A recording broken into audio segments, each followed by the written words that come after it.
Update 5 is finally here, and with it brings many new things, from new drip, insane new fruits, to even a spawning boss event. And this video will help guide you through the entire theme, starting with the locations of the new island. Our starting point will be Rovo Island, which is the first one you go to when you first go in second seat. Pulling up my log pose, you guys can see from Rovo Island, it's directly in the middle of northeast and east, and that is exactly how you get to Thriller Bark. I won't cut out any of this, I will just speed it up so you guys know exactly how to get there.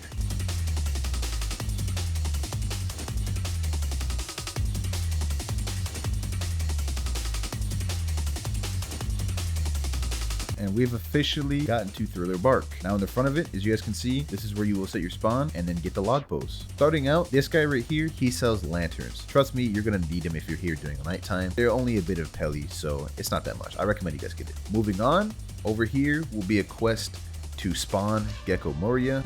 This will be a quest to defeat Moria. This quest right here asks you to defeat the zombie general, or like the zombie knights. These are the zombie knights. They have one sword style, as you guys can see. Damn, I have no health stats. Oh, bro, let me go. Coming inside the castle, on the left side, there's nothing over there, or at least nothing of any importance. This is just kind of an empty room full of more zombie generals. On the right side, though, this is where you can get this quest to fight Ors. Ors will be right here. He is a very strong boss. It's going to be hard to solo him, so I recommend you guys get people with him. Moving out of the castle, to show you guys where the other bosses are, just follow me. Come down these stairs. Now we're at the bottom of the staircase. Go right down this path. Now we're at the back of that path. Take this path right here, go straight down here. And this will be a quest to defeat these graveyard zombies. Kind of like the Halloween update, but just slightly different through the bark. This right here is a quest to defeat Ryuma. Ryuma will spawn in this church right here. This is where Ryuma will spawn. As you guys can see, that's him. He's a very difficult boss as well, so I recommend you guys get people to fight him with. Now on how to summon Gecko Moria. Do you remember Borge and Ryuma I brought up earlier, right? Each of them have a chance to drop their own souls. As you guys can see in my inventory, it says right here, Borge's soul, and it is uncommon. Both of them are uncommon, so they won't be too hard to get. However, they're hard bosses, so you may get unlucky. Do with this is you take each soul and you put them in twice. You can see this bar indicates if you have both of them in there. Now we get Ryuma's soul and put Ryuma's soul on the opposite side. Once you've done both of this gate will open.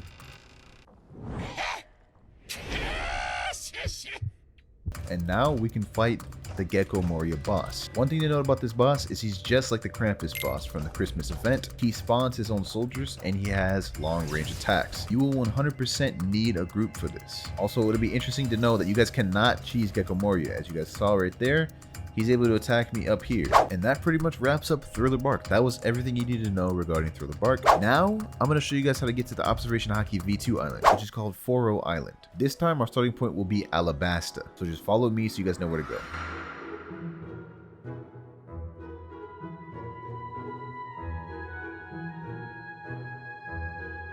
Okay, so now we are at the back of Alabasta. From the back of Alabasta, you guys can see it's going to be pretty much between east and southeast, except more towards east.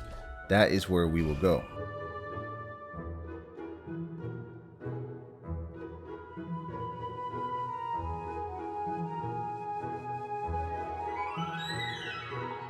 And as you guys can see, we've ran directly into Foro Island. This is just a very small island, and the only objective is to get Observation Hockey V2. You guys can set your spawn right here, and as well as to the log post. Going into this cave, you can talk to this guy, and he will instruct you on the trials on how to get Observation Hockey V2. The only prerequisites you need to have Observation Hockey already, and you need to have 50k Pelly minimum.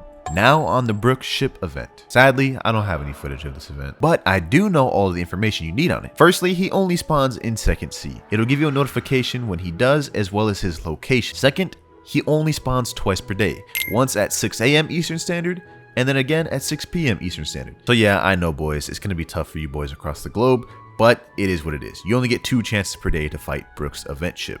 Next is showcasing all of the fruits, starting off with Mochi. So Mochi has this many moves right here, starting off with Future Sight. You guys can see I get the dodges. When you have Observation Hockey and pair it up with Mochi, you get this special ability. Second move, we have Mochi Barrage. Third move, we have Power Mochi, which you can hold. The longer you hold it, the more range it goes. Now we have Mochi Drops.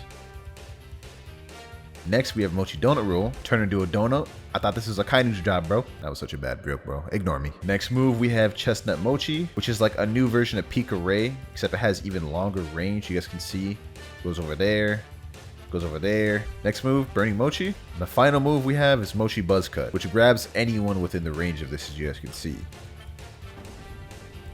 Mochi is easily one of the best fruits coming this update. Next fruit, Yomi Yomi. First move's Chilling Soul. This is a guard break and it also freezes people. Next move we have Soul Form. Third move, Skedaddle. This is basically just a form of transportation. Next move is Soul Assault. Basically you become a stand. Next move, which is probably the most OP move in my opinion, Death Defied. So basically you guys can see you will be revived upon being knocked out with 33% HP and 100% stamina. So let's reset. And as you guys can see, I'm now revived, except I'm a skeleton? I'd cry about losing my skin, but I don't have any eyeballs. Yeah, y'all should just ignore me. Last move, Soul King Roar, which is the ultimate. Next Devil Fruit, Paw Paw. Boy, the furry is gonna go crazy with this one. First move, Paw Cannon. This is a guard break, and it's pretty quick. Shock Repel is a counter. Third move, Rendezvous. I'm gonna place a point right here. I'm gonna go on that side of the island and teleport back. So now I'm on this side of the island, and I instantly teleport back. This can go between multiple islands, by the way. Next move, Paw Bomb. This is a guard break as well, however, it's really short range. Next move, Paw Barrage. It's kind of like Gatling, except I guess maybe slightly worse. I don't know. Last move, Ursa's Shock. The longer you hold it, the bigger the AoE becomes. However, I don't see this very realistic because nobody's gonna sit there waiting while you hold this whole thing. But overall, I guess it's a decent ult. There you guys go. Now we get to the Kage Kagenomi, probably one of my favorites. First move, Bat Tornado. Second move, Shadow Trap, a long range move that has quite a bit of stun that you can combo extend off of. Third move, Fleeing Shadows. It's kind of a transportation move, however, it's not exactly the greatest. Cooldown is pretty low though, so I guess you could use this to transport between islands. Fourth move, Burrowing Shadows. You just can see right there. It goes longer if you aim up and hold it. Last move, which is the coolest move in the game in my opinion, Silhouette's Assault. You literally summon a mini version of you, although it's worth noting that this takes a lot of stamina, and when he uses a shadow move, it takes up your stamina as well. And that is all the important info you need for Update 5. Hope this vid helped y'all out. Y'all have fun with Update 5. It is becoming free next week, so go crazy with that, boys. Peace.